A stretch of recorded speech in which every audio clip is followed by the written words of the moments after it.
இந்த மாதிரி ரொம்பவே சிம்பிளான, சூப்பரான, டேஸ்டியான பூண்டு குழம்பு எப்படி செய்யணும்னு பார்க்கலாமா? வாங்க. இந்த மாதிரி பேனில் நல்லெண்ணெய் ஊற்றி ஹீட் பண்ணிக்கோங்க. நல்லெண்ணெய் யூஸ் பண்ணுங்கள், ஒரிஜினல் டேஸ்ட் கிடைக்கும்.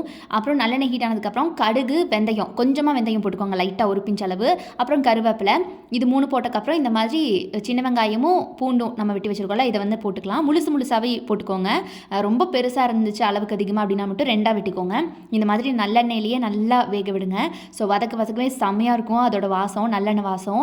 ஸோ இப்படி இது வதக்கும்போது அது ஒரு தனி டேஸ்ட் கிடைக்கும். நிறைய நல்லெண்ணெய் யூஸ் பண்ணுங்கள். அப்புறம் இந்த ஸ்டேஜ் வதங்கினதுக்கப்புறம் அதில் ஒரு தக்காளி போட்டுக்கோங்க. நான் வந்து இங்கே ஒரு தக்காளி தான் யூஸ் பண்ணுறேன். ஏன்னா அம்மாக்கும் எனக்கும் மட்டும் செய்கிறதுனால.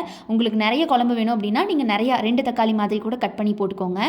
இது நான் கொஞ்சமாக செய்கிறேன். அப்புறம் இந்த ஸ்டேஜில் நல்லா வதங்கினதுக்கப்புறம் ஸ்பைசஸ் ஆட் பண்ணிக்கலாம். ஸோ நான் இங்கே என்ன ஸ்பைசஸ் யூஸ் பண்ணியிருக்கேன் அப்படின்னு பார்த்தீங்கன்னா, ஒரு பிஞ்ச் அளவு மஞ்சத்தூள் ஆட் பண்ணியிருக்கேன். காரத்துக்கு தேவையான அளவுக்கு 2 ஸ்பூன் மிளகா பொடி நல்லா தாராளமாக யூஸ் பண்ணியிருக்கேன். அப்புறம் வந்து மல்லித்தூள் நல்லா தாராளமாக 2 ஸ்பூன் ஆட் பண்ணியிருக்கேன். குழம்பு மசாலா தூள் வந்து வீட்லேயே அரைச்சது வந்து 2 ஸ்பூன் நல்லா தாராளமாக ஆட் பண்ணியிருக்கேன். இதுக்கப்புறமா வந்து நம்ம புளி கரைசல் உள்ளே வந்து ஊற்றிக்கலாம். ஒரு 1/2 டம்ளர் புளி கரைசலை நான் ஊற்றிக்கிறேன், இங்கே கொஞ்சமாக செய்கிறனால. அப்புறம் நல்லா நார்மலான வாட்டர் வந்து நல்லா தாராளமாக ஊற்றிக்கோங்க. எவ்வளோ கொஞ்சம் கிரேவி வேணுமோ அவ்வளோ நல்லா ஊற்றிக்கோங்க. ஸோ நல்லா கொதிக்க விட்டு எடுக்கணும் அப்படிங்கிறதுனால தாராளமாக தண்ணி ஊற்றி நம்ம நல்லா இந்த மாதிரி கிண்டி விட்டுக்கலாம். அப்புறம் இந்த மாதிரி எவ்வளோ வேணுமோ அவ்வளோக்கு தண்ணி ஊற்றினதுக்கப்புறமா வெயிட் பண்ணுங்கள், கொதி வரும். எவ்வளோ கொதி வருதோ அவ்வளோக்கு நல்ல டேஸ்ட் கொடுக்கும். ஸோ இது பார்த்துக்கிட்டே இருக்கணும், அப்பப்போ கொஞ்சம் கிண்டி விட்டுட்டே இருங்க.